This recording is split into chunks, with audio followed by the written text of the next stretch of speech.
it will be the DNSdict, and I'll just go ahead and open it.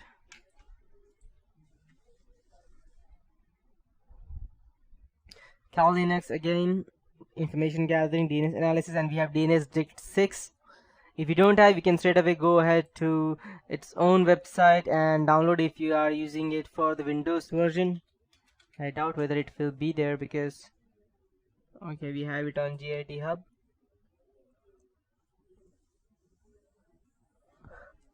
Okay, so you can clone in desktop and download the zip file to make it run on your computer if you want. So we have all the packages just in case. These are for, yep, I believe these are for the MacBook Pros. Fine. Okay, so now let's go ahead and check. So information gathering use DNSdict. A DNSdict 6 is an information gathering tool which is used for gathering information from a website. DNSdict, it's a DNS dictionary. 6 can scan a website, and it can also show you how many subdomain or domain are available, and it can also go ahead and scan the IPv6 and the IPv4 addresses, which are quite useful. This tool is quite a powerful tool, I can say, because it also extracts the subdomains which are restricted or invisible for users. So let's say if you're working in any ABCD company and you are a user who is working over there, even you will not be able to view those subdomains, but the hacker who is using this tool will be able to see, and it's quite creepy. So overall, this is a nice tool for information gathering through a website. So you can just go ahead and open it in this way, and you can check options over here, these tags which you can apply and gather much more information. I'll be using some of them, and I'll be showing you how this works. Let's go ahead and search for google.com DNSdict 6.com. What this will do is that it will extract the subdomains of Google with their IPv4 and IPv6 information. So later on, if you want to go ahead and restrict it to only to IPv4 or IPv6, we can also do that. So let's go ahead and check all the information. So these are the IPv6, I believe. Okay, we have loads, and these are all the real ones, just in case you might be wondering. These are not any of these is not a fake Google. It's these are all the original subdomains of google.com. How many of them are in total? Let's check. Okay, we have 1419 words. Okay, great. And side by side, I'll also go ahead and open another one. Okay, we have it. So we have a total of 58 domain names and 25 unique IPv6 addresses for Google. So we only have the IPv6 as of now. We have not received any IPv4. In order for us to do that, let's go ahead and first check the IPv6 for Microsoft.com, and let's see if we are able to get anything from there.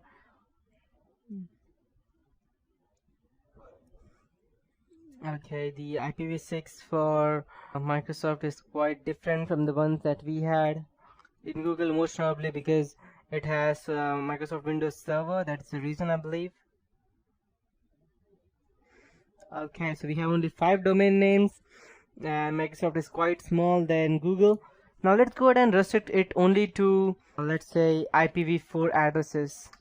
So -D is used to display the information on name servers and MX records, and I'll also use -4, which is used to go ahead and gather information. I'll just show it over to you. It's also for IPv4 addresses, so both will be displayed, that is IPv6 as well as IPv4.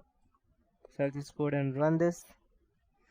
Okay, so as you can see, we have the IPv4 addresses over here as well. We also received the IP addresses of the admin as well, which is quite dangerous. But since it's Google, I don't think that anyone will try to go ahead and mess with it. We have much more IPv4 addresses than we had IPv6 previously. Let's check. Previously, I believe we had a total of 58 IPv6 addresses.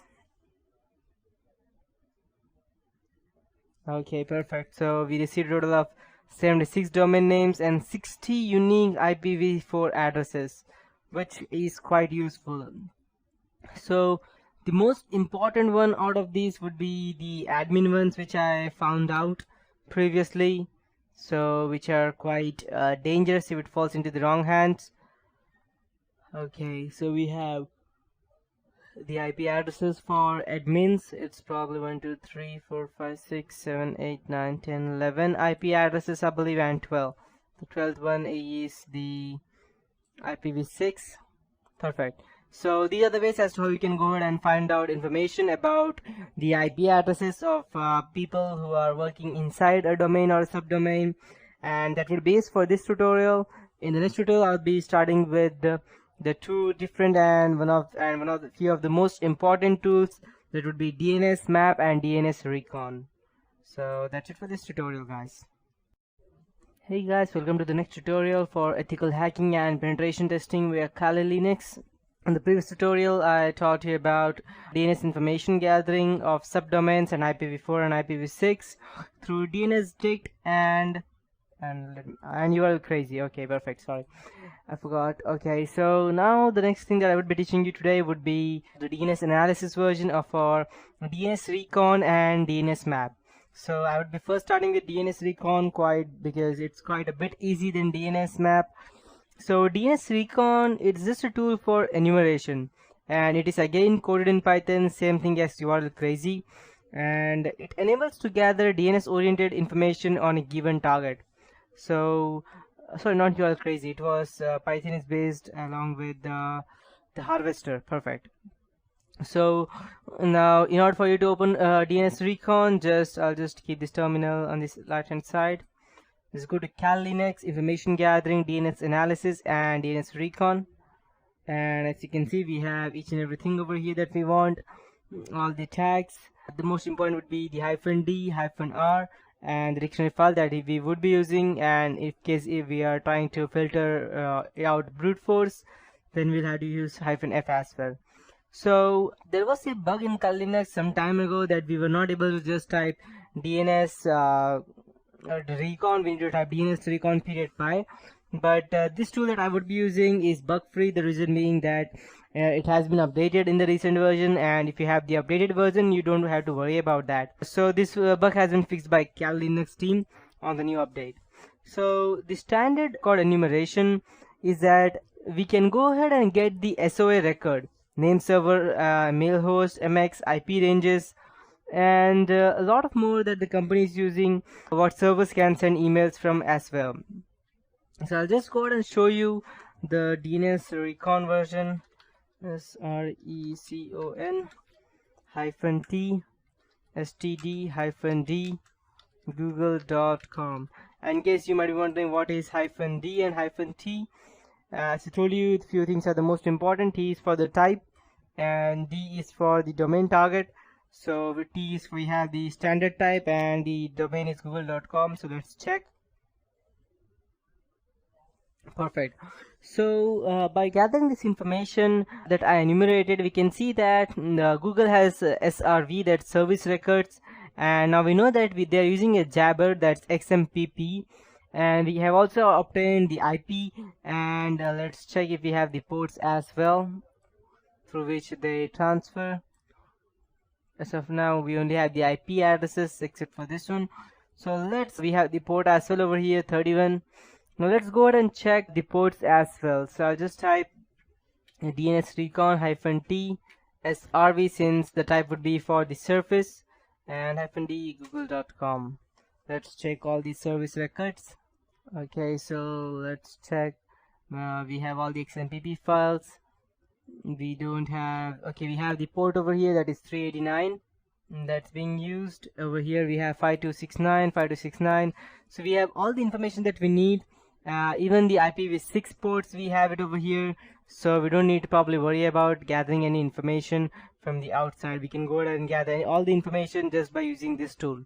So now there's one more thing that I'd like to teach you, that would be the zone transfer. There is a security problem with DNS zone transfer, and it is that it can be used to decipher the topology of a company's network, specifically when a user is trying to perform a zone transfer. So what it does is that it sends a DNS query to a list of all DNS information like name servers or host names, MX and CNAME records, zone serial number, time to leave records, etc. And due to the amount of information that can be obtained, DNS zone transfer cannot be easily found. So I'll show you an example as to how we can go ahead and try to do that.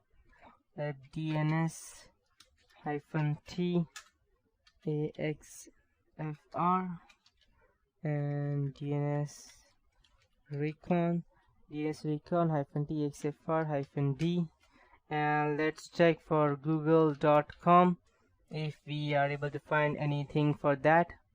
Zone transfer failed. Okay, zone transfer has failed for google.com. Maybe it's way too secure. Let's check for random local Durga, for the one which I tried previously, for city.co.in. Let's check it for this. Okay, so zone transfer was successful over here. As you can see, these one were successful, SOA and NS ways. Okay, perfect. So this is how we can go ahead and see the time to live records as well as zone transfers.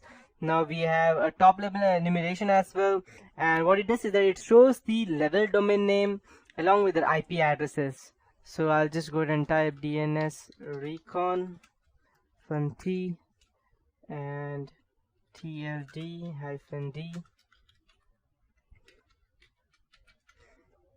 DNSrecon-T TLD.com. Perfect. Let's go ahead and check what we get. This is for the top level enumeration.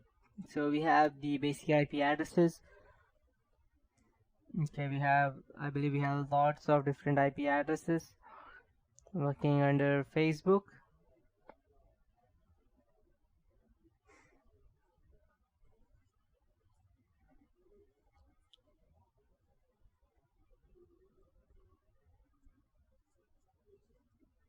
Okay, I believe we have lots of top level enumeration.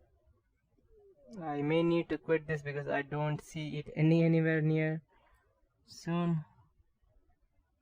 Okay, so what I would be doing, I would just go ahead and quit because I think that Facebook has lots of top level enumerations.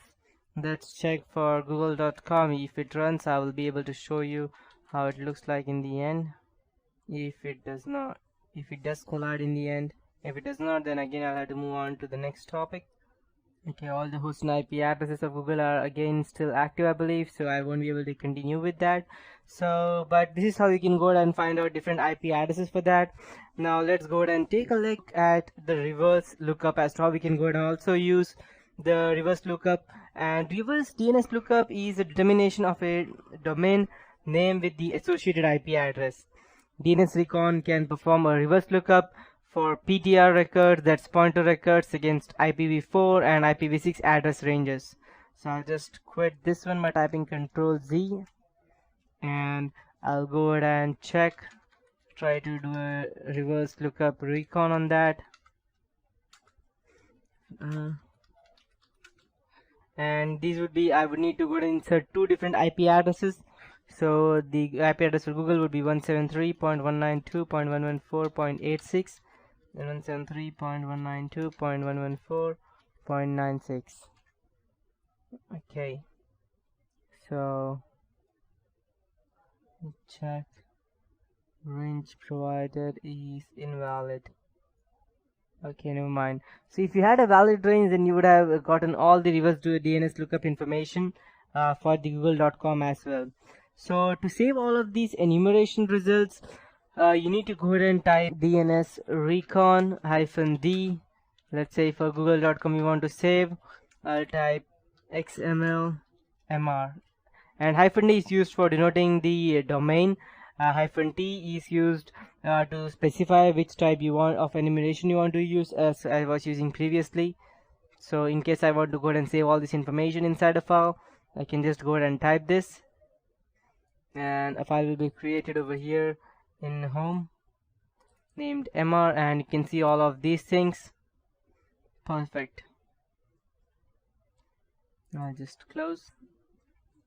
So this is one way of using the DNSrecon. Now the next topic that I would like to teach you would be the DNS mapping version, which is quite different from the DNSrecon. But that would be it for this tutorial. I'll be teaching that in the next tutorial. So once you have understood all of these 3 to 4 things that I have taught you till now, DNS mapping would be quite easy, and yes, I'll be showing you how we can go ahead and brute force that as well. That's it for this tutorial. Hey guys, welcome to the next tutorial for ethical hacking and penetration testing with Kali Linux. So in this tutorial I'll be teaching you more about mapping networks and gathering more information about them. So the best tool that we would be using as of now, till now we have used a lot of different tools, but now I would be using something different, and it would be the DNS map. So if you have gone through all my previous tutorials, then it will be quite easy for you to understand what this does exactly, else you won't be able to. So what DNS map tool does is that it obtains all A records. By A records I mean IP addresses that are associated to each successfully brute force subdomain, and rather than just one IP address per subdomain, it will gather all IP addresses through brute force techniques. After that, it can go and abort the brute forcing process in the case the target domain uses wildcards. And it has the ability to be able to run the tool without providing a word list by using a built-in list of keywords. So I don't need to actually go ahead and provide different tools for them, different file lists for them to go ahead and brute force. It has its own inbuilt word supplied. And brute force can also be used by using a user supplied word list if I have one. I can also go ahead and save the results in a human readable and CSV format for easy processing. It has improved built-in subdomains word list, and it has even new bash script such as a DNSmap-bulk sh, and it is a Linux format. It includes all of those things which allows running DNSmap against a list of domains from a user supplied file. It is brute forcing several domains in a bulk fashion. Bypassing of signature-based DNS map detection by generating a proper pseudo-random subdomain when checking for wildcards, and this is the unique feature of DNS map. So you might be wondering why to use DNS map tool rather than going ahead and downloading some random other file. The reason being that DNS map is free. It is useful in finding interesting remote access servers. It is also useful in finding badly configured or unpatched servers, finding new domain names, which will allow you to map the non-obvious and hard to find network blocks.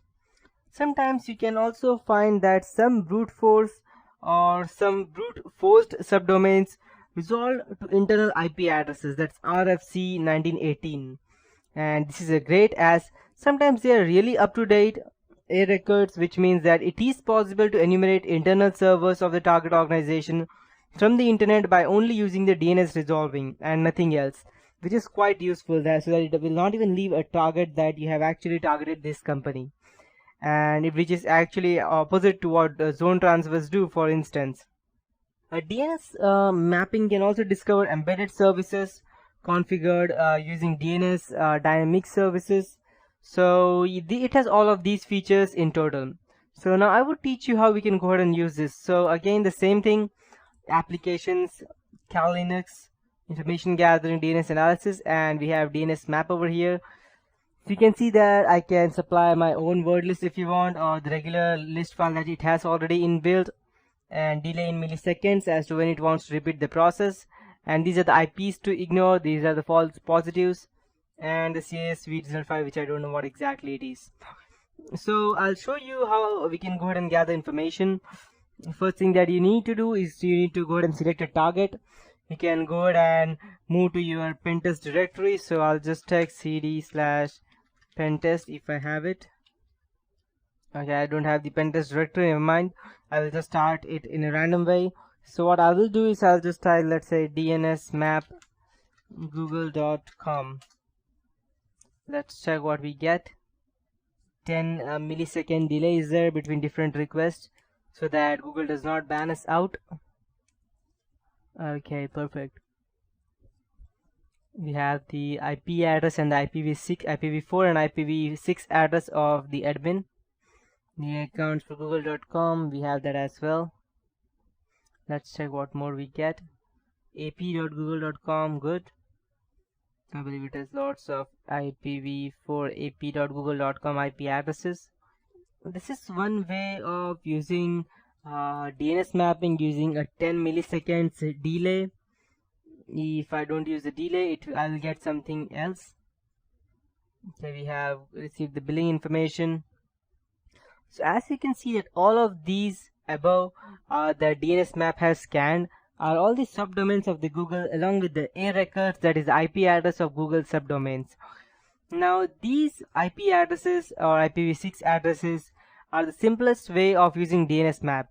In order to perform a more deep search, there are several advanced options that we can use in DNS tool. So I'll just go ahead and quit this right now, and I'll show you how we can go ahead and use this.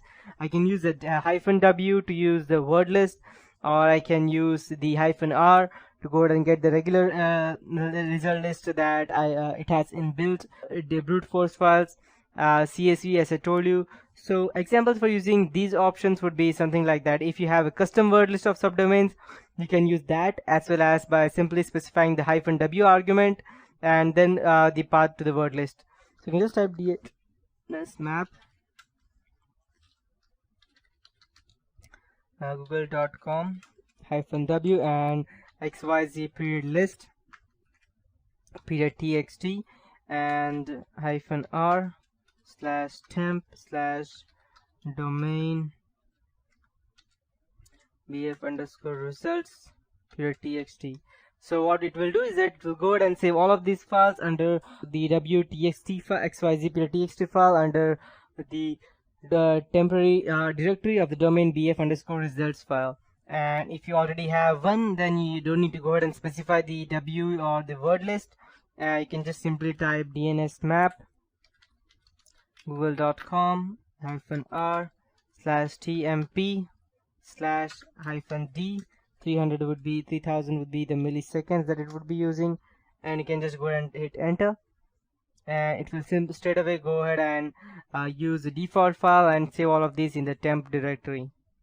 And there is one more method of doing that. While this runs, I'll go ahead and show that to you using the built-in word list, as I believe -r is for the built-in word list. And now if you wanted to go ahead and save these things, let's try it for something different. Let's type for Microsoft.com. So I'll type DNSmap.com -r /subdomain brute force_results txt. Now hit enter. So what it would do is it would go ahead and create this directory and save everything inside the subdomain brute force_results, and it will gather all the DNS queries that it has and save it inside that. So let's check if we first get these information. I think the DNS query is quite slow at this point of time. That's why it's unable to get multiple requests within 10 milliseconds. Okay, we have the first IP address for 64.4.16 and 215, and these IP addresses will give you an idea or hint as to what will be the range of IP addresses using in their whole company. That means from where to where would be the range, and what range are they using as of now, so that it will be easier for you to go ahead and get an access into their computers. So yes, this is how the DNS mapping looks like. So enough with the DNS stuff about information gathering. We have several tools, but just gathering information won't be enough to go ahead and attack you. I will also be showing you the DNSR, even num6, tracer, DNSwalk, and Fierce, and I have shown you all of these things remaining, but I will be showing you these in the next tutorial. And as of now, I would be starting with social engineering and how you can go ahead and create your own keylogger, or you can place one that you have which is inbuilt in Kali Linux, and Kali Linux has n number of let me just show it out to you rather than saying it out. It would be the metapreter command, so it would be metasploit. So I'll just type msf console, so you can see it for yourself that the number of payloads or the number of viruses including trojans or hacking into someone's webcam, gathering information remotely through metapreter command, or opening an SSH command file, command prompt from anyone else's computer on your computer, or PowerShell command. You can also go ahead and do these things just by using the Metasploit console. So let's go ahead and check this out first.